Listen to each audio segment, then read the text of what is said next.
Thank you very much. And bonjour à toutes et à tous. Last week's modeling update illustrated how the large surge in Omicron infections was likely to peak in January and then recede into February.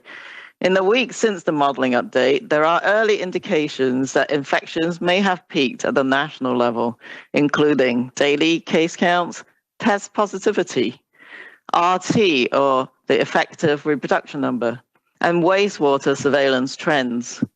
However, daily hospital and ICU numbers are still rising steeply, and many hospitals across Canada are under intense strain. Nationally, the average daily case count has decreased by 28% compared to the previous week.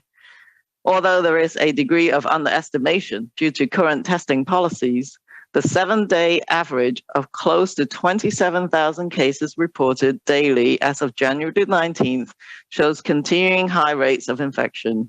As well, with over 22% of lab tests positive for the COVID-19 virus, disease activity remains widespread across the country. Modeling also showed us that the high volume of Omicron cases was expected to result in an unprecedented number of new daily hospital admissions exceeding historical maximums.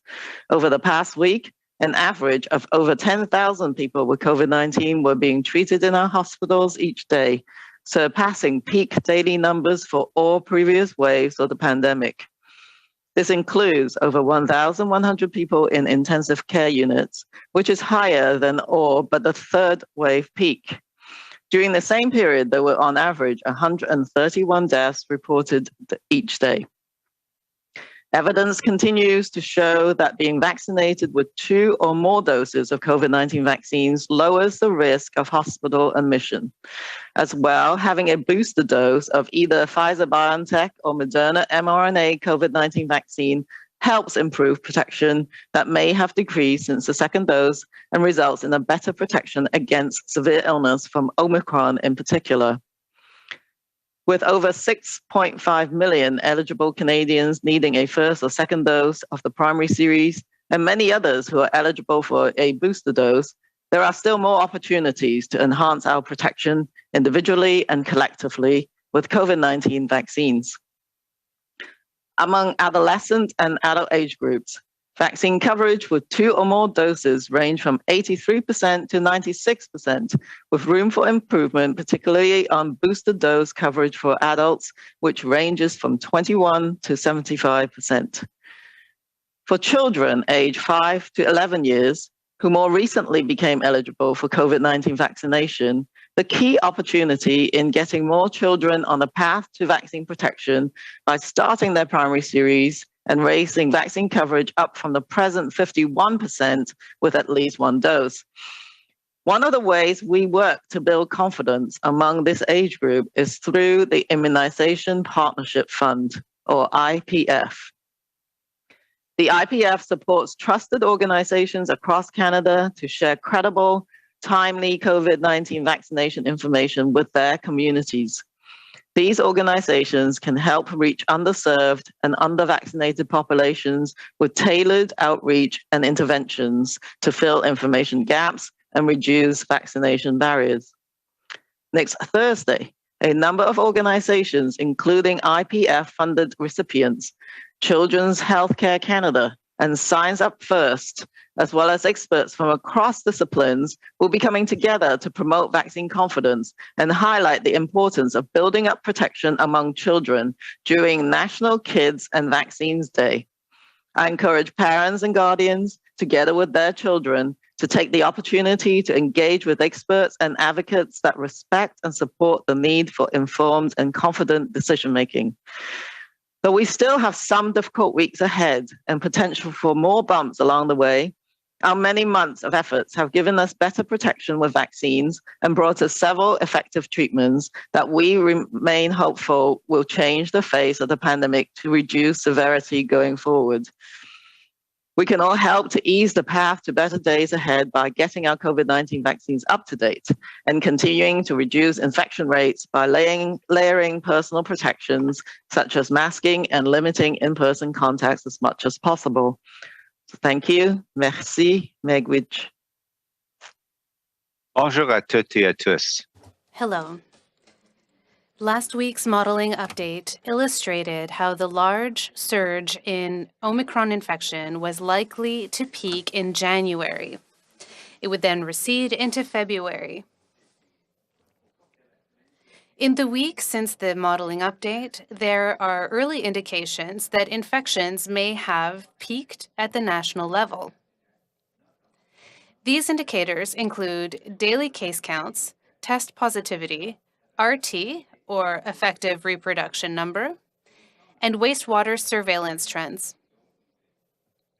However, daily hospital and ICU numbers are still rising steeply, and many hospitals across Canada are under intense strain.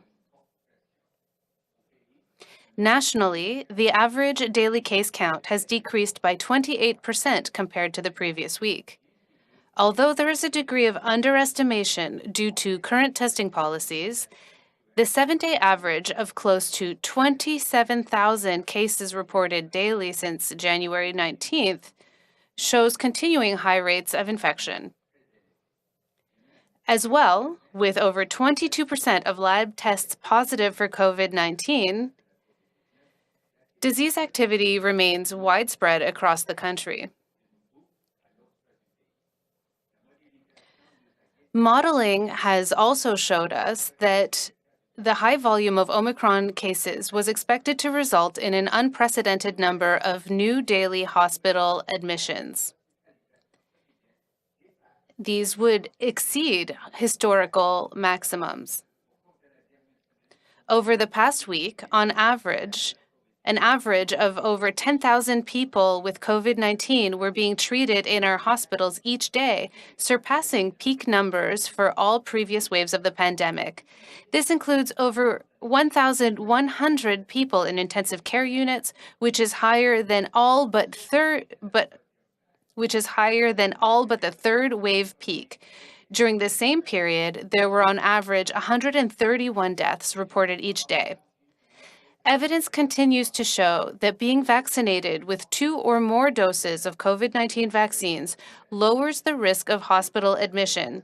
As well, having a booster dose of either Pfizer-BioNTech or Moderna mRNA COVID-19 vaccines helps improve protection that may have decreased since the second dose and results in better protection against severe illness from Omicron in particular.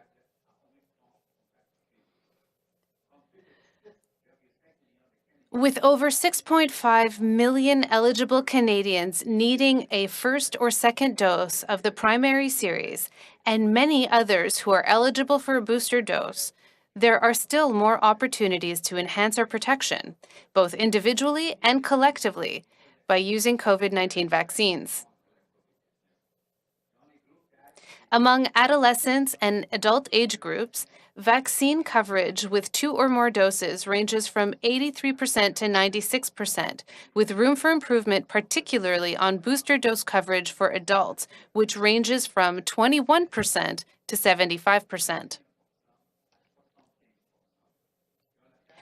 For children aged 5 to 11 years, who more recently became eligible for COVID-19 vaccination, the key opportunity is getting more children on the path to vaccine protection by starting their primary series and raising vaccine coverage up from the present 51% with at least 1 dose.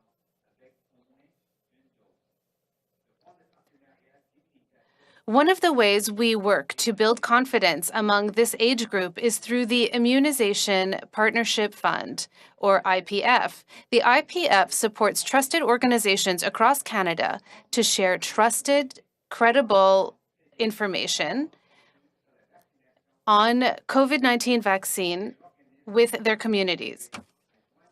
These organizations can help reach underserved and undervaccinated populations with tailored outreach and interventions to fill information gaps and reduce vaccination barriers.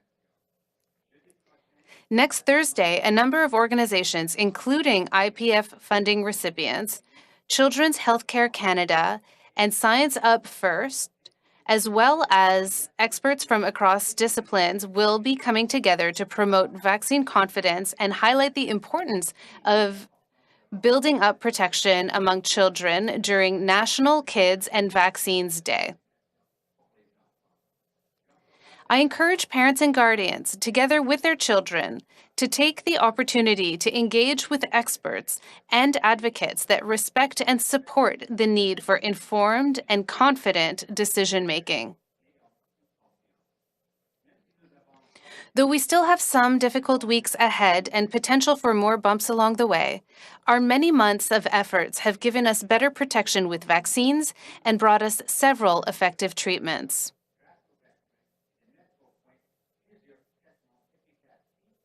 We hope they will change the face of the pandemic to reduce severity going forward. We can all help to pave the way to better days ahead by getting our COVID-19 vaccines up to date and continuing to reduce infection by layering personal protection measures, such as masking and limiting in-person contacts as much as possible.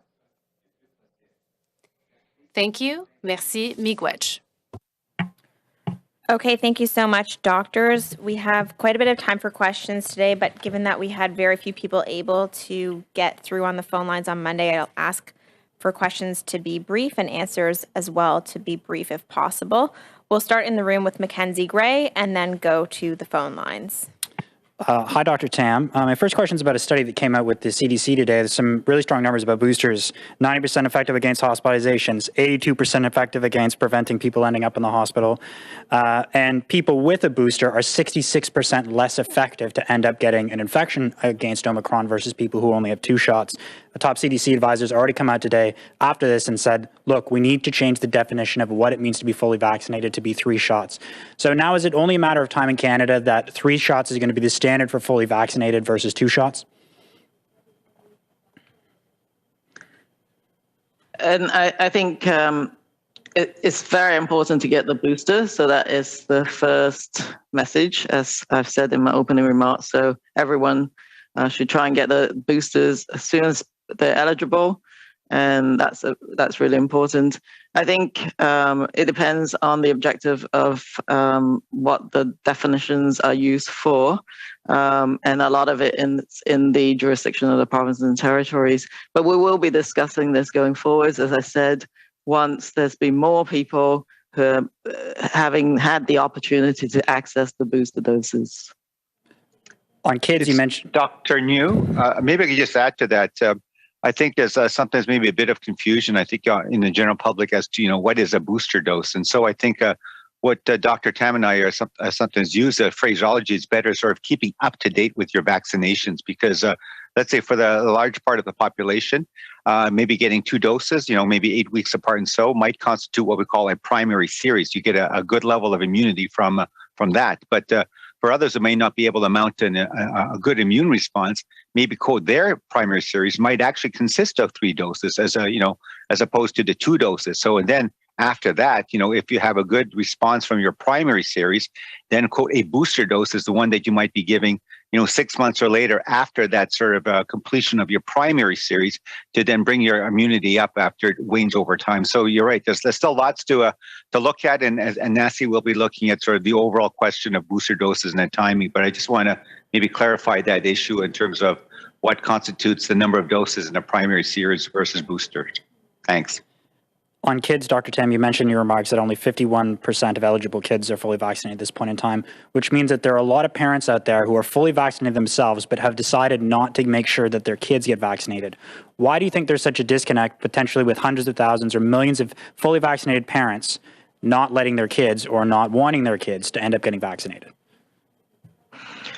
Because I think we need to look at the reasons behind this more closely. But what I do know is before the program started, that there was a very high proportion of early adopters, around 50%.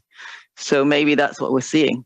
But there were quite a high proportion, 25 to 30%, I believe. I can't quite recall the exact public opinion research numbers, but around that sort of ballpark of parents who are just waiting and seeing because, of course, children are very important in their lives. And the primary piece of information they wanted to know is, are the vaccines safe? And so I think we can now safely say that millions of doses of the Pfizer lower dose vaccination for children have been deployed. There's no safety signals of concern. And so I think it's this group of parents that we're hoping to reach in so many different ways, as I've said, with the Immunization Partnership Fund, to make sure parents and kids get their questions answered. So I think this is the next phase to try and get that next group of kids vaccinated. And some of our experts will be providing their time next week to answer those questions. So both access to information and easy access to the vaccine, I think is very key for the next phase. Okay, Patrick, we'll go to you on the phone lines. Thank you, merci. You may press star 1 at this time if you have a question. Vous pouvez appuyer sur étoile 1 si vous avez une question. La première question de Boris Proulx, Le Devoir. Boris Proulx from Le Devoir, you have the floor.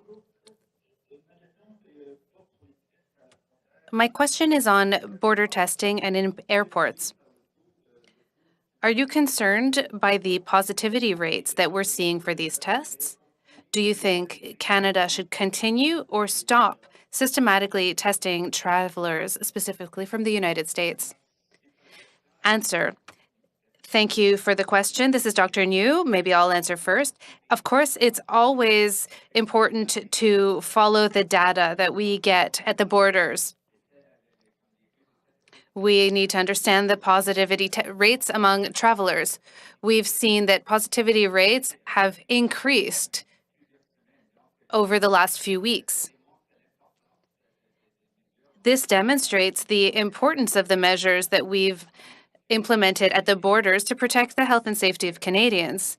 It's also important for monitoring. It's not just about diagnosing individual travelers. We want to be able to detect any new variants, for example. This is part of our border screening program. Of course, we are continuing to assess our efforts at the border as the situation evolves.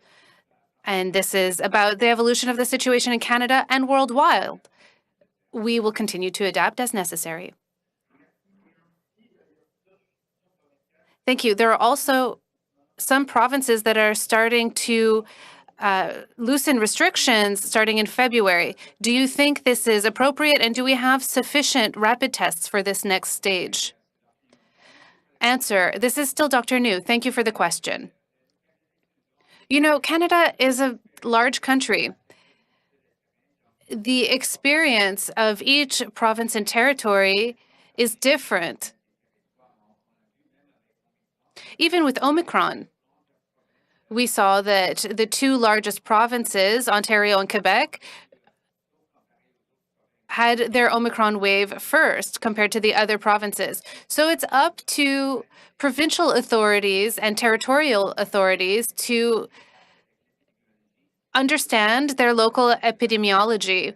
They need to consult with experts on modeling and use data in their own jurisdictions in order to make these decisions and decide whether or not to loosen restrictions.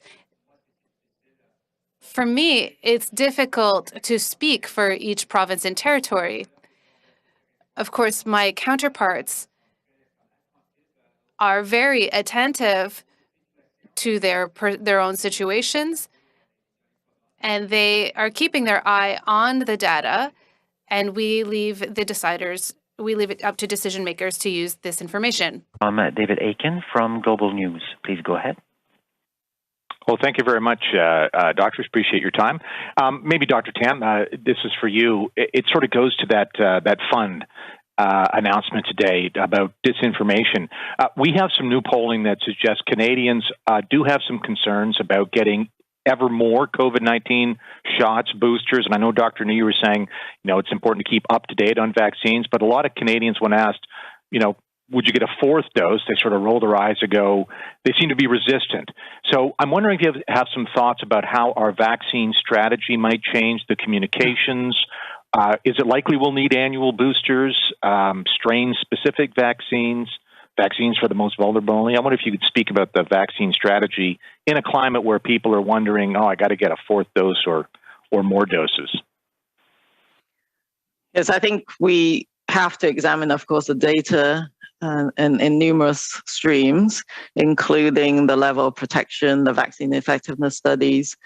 I think we were very fortunate to get some very effective vaccines quite early on in the pandemic, and we're essentially learning about some of the spacing in the doses and the number of doses required. But at the same time as studying that, the virus itself is also undergoing evolution. So that's another stream of data that we need to watch out for. But what we will say is that I think the global opinion at this point is that the Omicron virus is going to be with us for some time. So we do need to take a longer term approach in thinking about a vaccine strategy. So I think that's the next step, and we need to do that with the National Advisory Committee on Immunization. Of course, they've been asked to examine the need, for example, of a fourth dose, but they are taking very thoughtful approaches to examine that question. But I think everybody would appreciate that for influenza, for example, that's now an annual vaccine. People have had that. I've had that for decades, every year. So it's not a question of whether many different doses in our lifetimes is a concern. I think we have very good examples of where vaccines can be given time and again over the course of our lives. But it is, I think, quite an important moment. And then the next year, leading up to the next respiratory virus season, to try and work this out as much as possible. So there are a number of unknowns, as you've pointed out, in terms of, well, what strain should we be using and who needs to get an additional dose. I do think that the primary objectives have to be clarified. And right now, I think the key is to prevent serious outcomes. And we need to look at that going forward as well. And just a data follow-up, really. This may be available at somebody's dashboard. I just haven't seen it. Dr. Tam, you talked about the number of people in hospitals, the number of people in ICUs with COVID. Do we have a rough idea of how many of those in hospitals or in ICUs are dealing with Omicron or Delta or even the Alpha variant? Do we know or have some data, some perspective on which particular variant is pushing up these hospital counts? Yes, not everyone in the hospital will have genetic sequences done. Some will get targeted genetic screening to look at what we call an S gene dropout. So you will not get that precisely from every hospitalized patient. But what we do know is from our surveillance system that is almost all Omicron.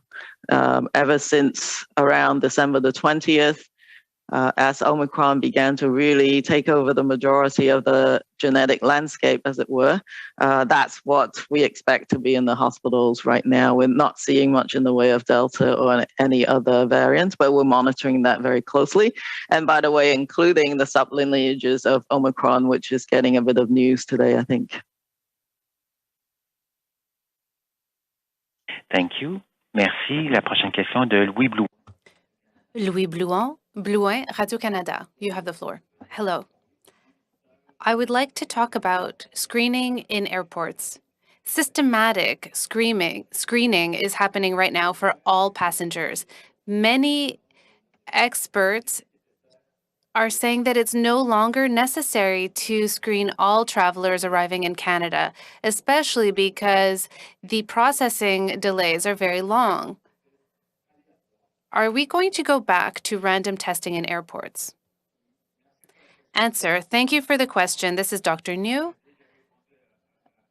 I think we've already answered that question, but I'm happy to repeat it. Yes, it's still important currently to maintain the measures we have at the borders. We will be using the data and the results and make adjustments as necessary. We are continuing to assess the situation given the results we're seeing now on the field and at the border. As the situation evolves, we will analyze the data and give recommendations for adjustments as necessary. Question. So are any adjustments coming in the coming days? And second question, there's another rule that affects many Canadian families.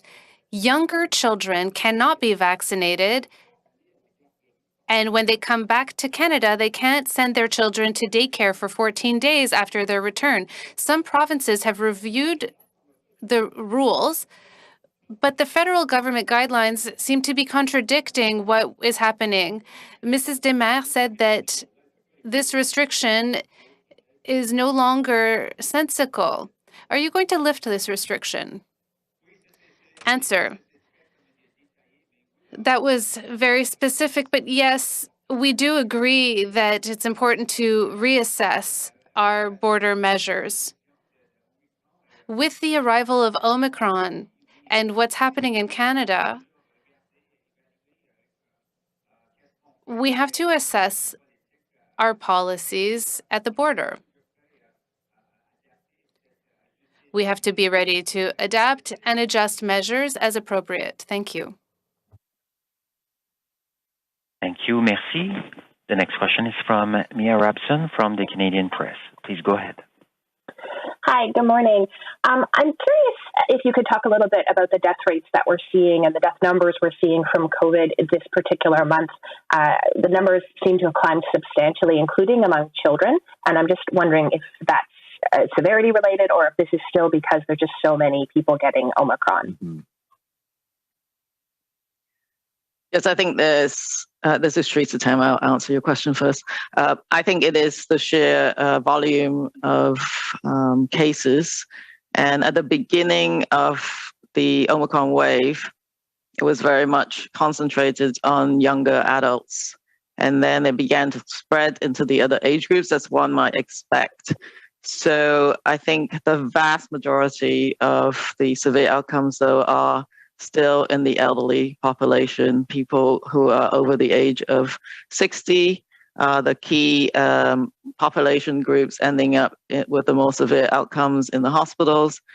And the mortality is the highest in the very oldest age groups.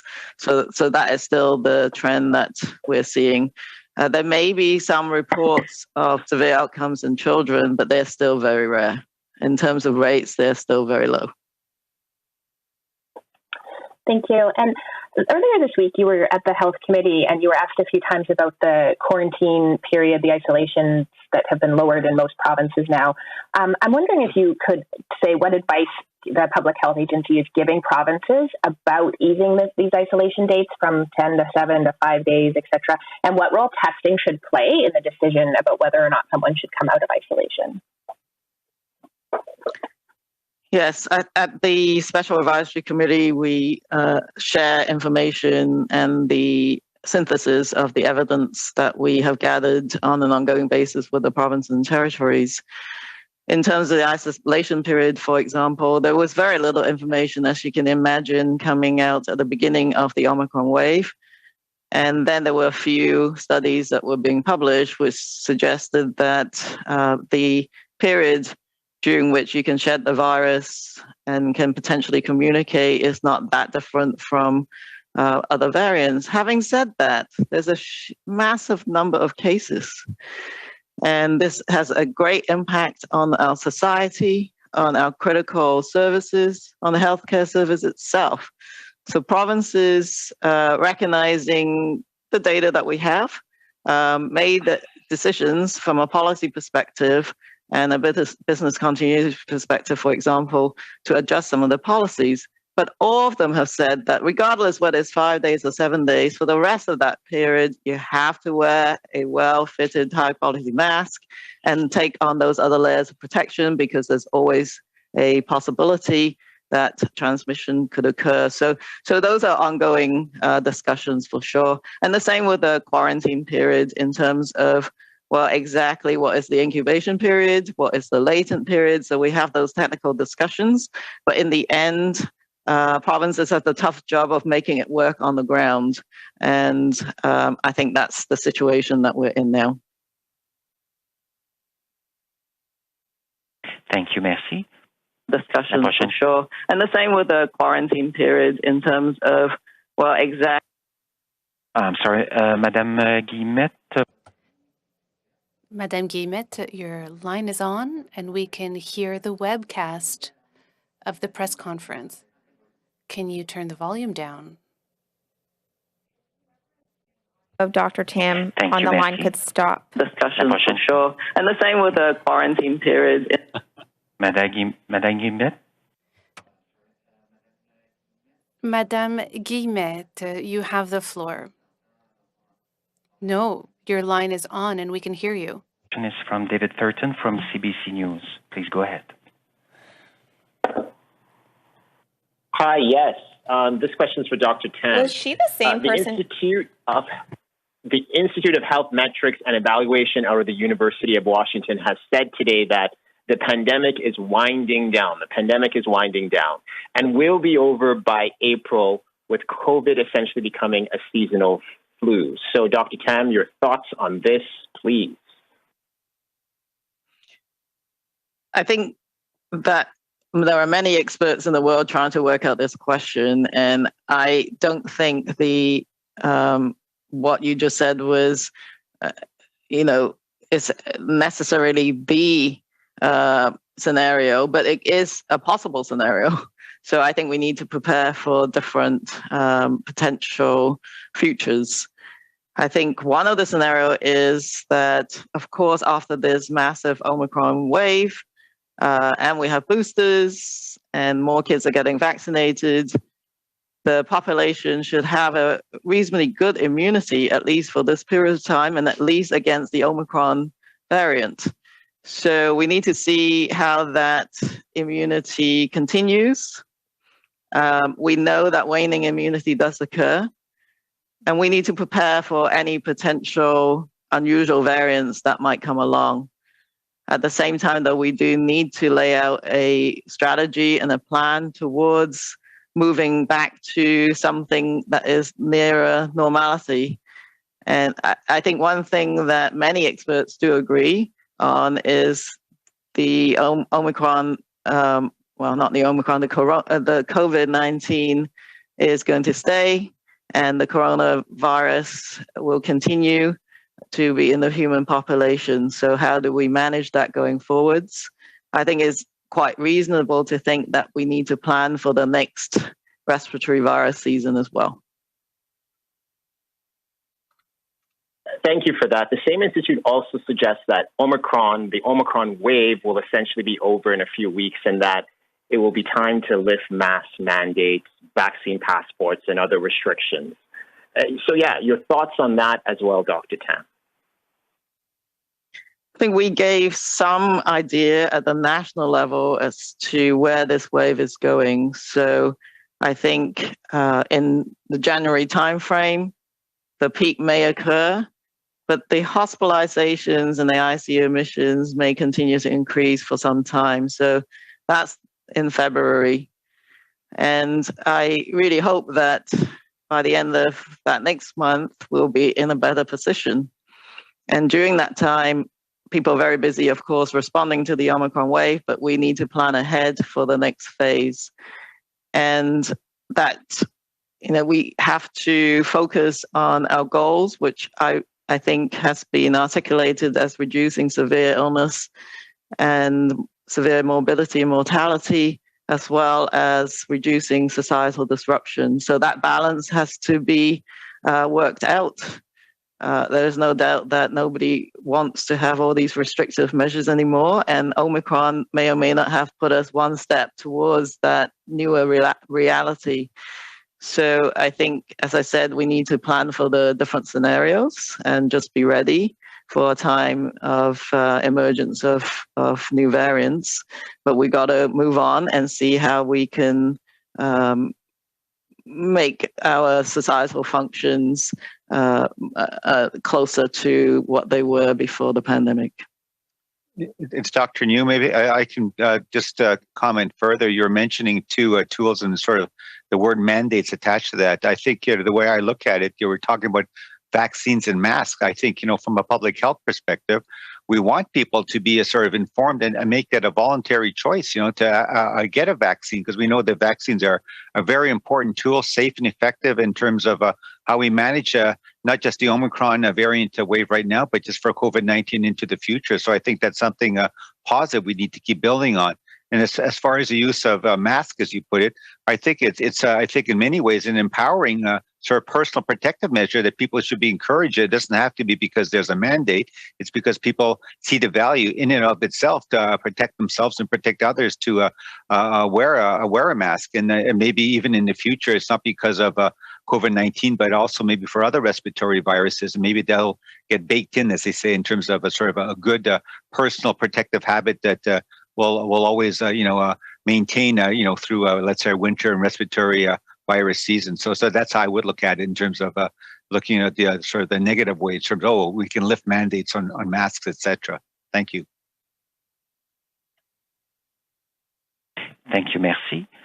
La prochaine question. Raphael Pirot, Agency QMI. Hello, thank you for taking our questions. Canada has among the lowest rates of beds in hospitals of all OECD countries.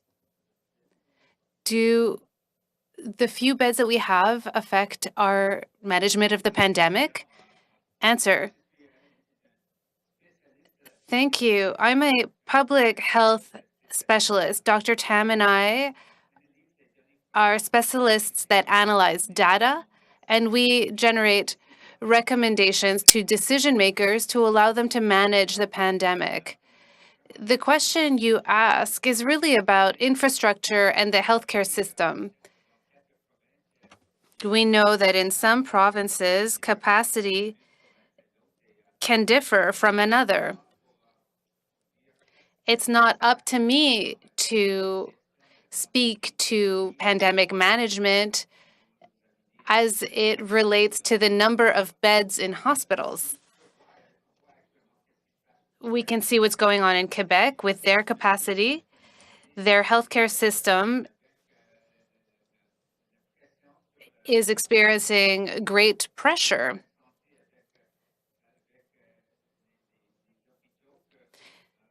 Hospitals are under strain. The government of Quebec is continuing with public health measures that are extremely strict, very restrictive, to protect their healthcare system.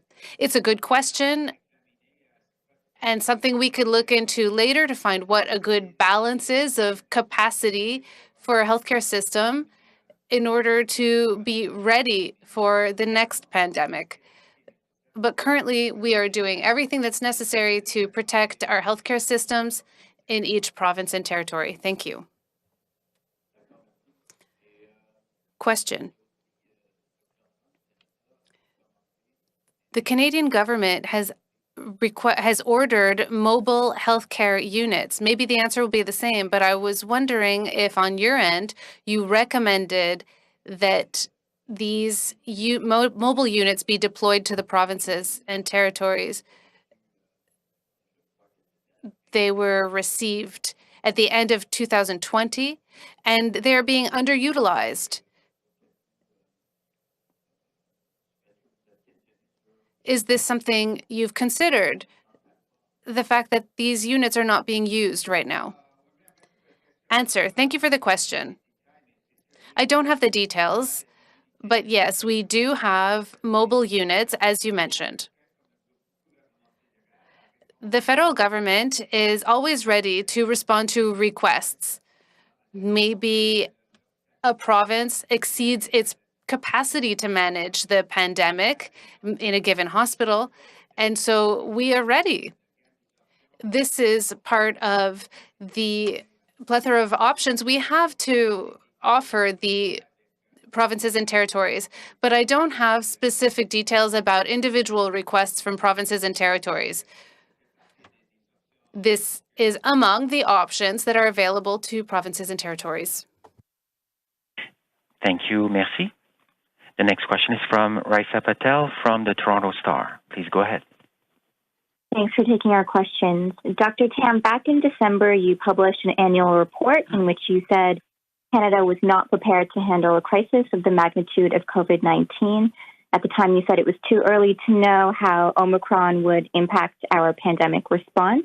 But now that we have a better understanding of Omicron, do you think this country was not prepared to handle that variant as well? I think this pandemic has affected every country in the world, and Canada is not any different. But to sustain this response for this long is also a massive challenge.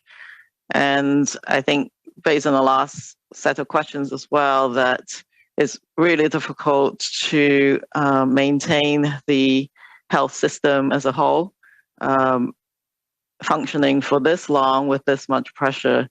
So I think a lot of our pandemic response to the Omicron wave, or this current wave that we're in, much of it is to protect that health system, particularly the healthcare system, from being, really under pressure. So I think Canadians understand that that's partly why, on the ground, some of the measures had to be enacted, because you can't cope with this level of ICU admissions and hospitalizations without some major impacts. And what is different about this wave compared to others is the absenteeism, and because of the infection rates and the high transmissibility of the Omicron wave. So it is quite a challenging wave. Which is different from other waves is the continuity of the health human resource. And so I think those challenges continue. And but of course, we're not alone in that. And but again, only together and by supporting our health systems can we get through this. And as a follow-up, then, do you think that the federal government should have done more since the onset of the pandemic to help provinces and territories expand testing capacity and healthcare capacity to prepare for surges like the one we're seeing now? Well, I think, everything is being done to try and support those things. As I understand it, you can try and buy up as many tests as possible, etc. But there's deployment on the ground that needs to be done, and some of it is some of the testing limitations is not because you don't have enough PCR testing lab infrastructure. It's because some of the people were sick and some of the people who collect samples were sick. So it's a very different scenario to be working with. But I think getting enough vaccines, making sure there's boosters, continuing to supply the testing support as fast as much as we can. Those are some of the fundamentals, and of course, evolving our guidance to make sure Canadians can protect themselves as much as possible. In a pandemic scenario, for example, for influenza, where we did envisage scenarios where everybody has a synchronous wave, more or less, and you're all impacted, and the ability to provide surge and help each other in mutual aid is very difficult to sustain under those circumstances. And so pandemic plans always have to deal with prioritization and those difficult decisions that have to be made. So I think, I believe everyone is doing the best that they can, but I think ahead of next winter, we need to plan ahead and see what we can do to make sure the systems are as sustainable as they can. But I think everybody that I've talked to said is the exhaustion of the health human resource and and the sickness. Moderator, how many more questions do we have on the phone line? We have at this time 2 questions left. Okay, great. If we could get both in, that would be fantastic. Thank you. Certainly. La prochaine question. Pierre Saint-Arnaud, Canadian Press. You have the floor. Thank you. My first question is about modeling. It seems to have been pretty accurate. We were expecting a plateau and then a reduction of cases starting in January. What is modeling telling us about hospitalizations that keep rising and intensive care? Thank you for answer. Thank you for the question. This is Dr. New. Yes, the modeling has told us that hospital admissions are a late indicator. So hospitalization happens a few weeks after infection. So if we see a plateau of cases, it tells us that we've reached the peak or we're close to the peak.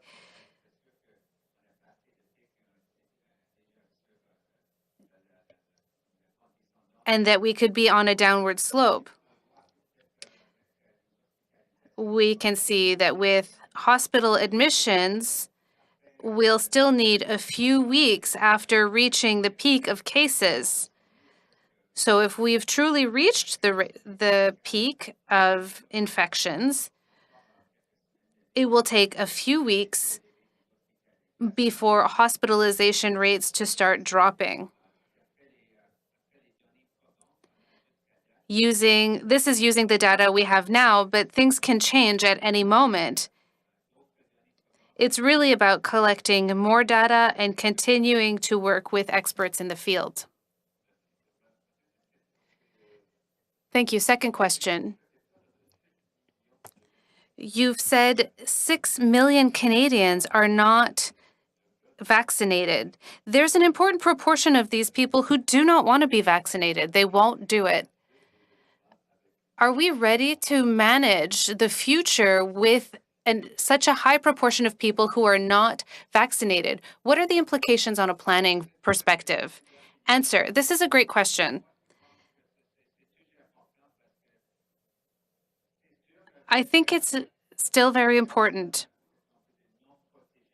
These unprotected, non-vaccinated people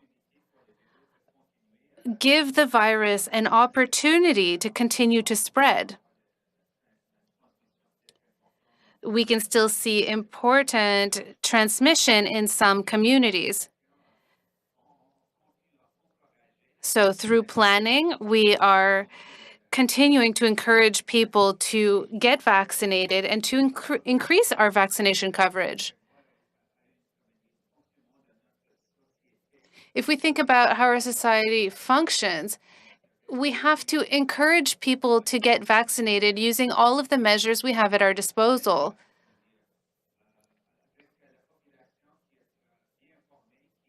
The well-informed population that appreciates science has already been vaccinated. To motivate the others, we might have to grant privileges to those who are vaccinated. For example, accessing public spaces and restaurants, that's one way. But I think it's very important to continue with our efforts. It's never too late. Even today, if you're among the 6.5 million Canadians that are eligible for vaccination, go get vaccinated. It's never too late to get a first or second shot or to complete your initial series. We're going to continue in that vein. But beyond that, we want to look at what else we can do with regards to other available measures. You may still press star 1 if you have a question. Vous pouvez toujours appuyer sur étoile 1 si vous avez une question. The next question is from Christine Barak from CBC National News. Please go ahead. Thank you both for taking our questions. Mine is on the rapid test front. Based on a research project, Nova Scotia Health is now recommending people swab both their nose and throat to get more accurate rapid test results. Just wanted to get your sense of that approach and the latest data on this. People are, to some degree, relying on these tests. What should they be keeping in mind? Yes, thank you for the question. That's a great Canadian study. So we really welcome that. We actually had Dr. Hatchett present to the Chief Medical Officers very recently on his results. So we will be taking that into account. And I've asked our laboratory networks, our laboratory experts to take that into account and see whether we can provide some further guidance. But of course, I think we have been discovering that the Omicron virus may be behaving a bit differently to the previous variants. And so this approach to swabbing might be useful, but different kits have different swabs. And I learned a lot about that sort of recently. Some of them are more flexible, some of them are designed a bit differently. So I think the different kits need to be examined, but I think his study will go, is very welcomed and will go a long way in terms of helping us with our next set of recommendations. That's not to say that, well, what about the next variant? So I think it's really great that these studies are being done, and I look forward to our lab network maybe providing the next set of guidance that Canadians need. What would be your, that's great, I'm glad that you're briefed on the research project, but what would be, based on what you've seen and I guess the amount of research you have done on your own recently, what's your best advice at this point for using rapid tests? I think Dr. Hatchett's and his team's results is looking at how you swab, and in this current context, using the kits that he's examined, swabbing the back of your throat and then the nose area is potentially provide you with the highest yield. But if you can only do one site, go along with the manufacturer's instructions and do the nasal swab. So I think that's looks like some very sensible advice, because rapid tests, we got to make the best use of them. So if by some adjustments to the swabbing technique, we can get a high yield, that's always a great thing to do. Operator, are there any other questions on the phone line? If not, we have one more in the room. There are no further questions on the phone. Okay, excellent. I will take this opportunity to ask Dr. Tam a follow-up from CTV's question for my colleagues in Toronto. You said that there is a question of definition regarding boosters and whether that's part of being fully vaccinated. Can you please explain what that question is? Are you questioning whether we need booster as part of the definition for fully vaccinated?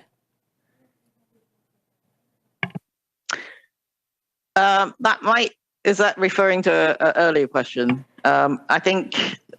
Yeah, it's referring to what you said to Mackenzie Gray. Okay, so currently, for a number of administrative purposes and on the ground in the provinces and territories, for going into a certain setting, for example, there is a definition for what fully vaccinated is, which consists of really the primary series. So a 2-dose vaccine, you need 2 doses. 1-dose vaccine, the Janssen vaccine, is that first dose. But we all know that it is very important to get the booster dose, particularly in the time of Omicron. So we began to switch terminologies now to the concept of being up to date. So by being up to date is if you are in certain age groups and you're eligible for the booster, getting the booster or the additional dose is what we mean by up to date. But that has not been built into the definition for administrative purposes of whether you can enter a certain space or going to a certain task, or indeed for international travel. That has not changed. It's still the primary series or the first 2 doses for the most part. But we will be re-examining those kind of policies going forwards.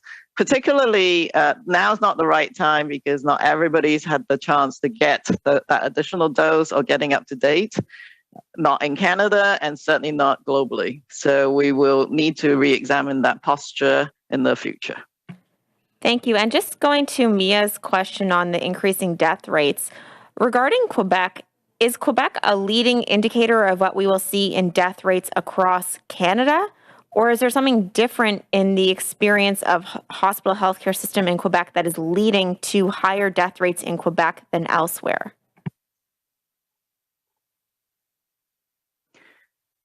I think Quebec is certainly one of the provinces that experienced the Omicron surge the earliest, so that could play into it.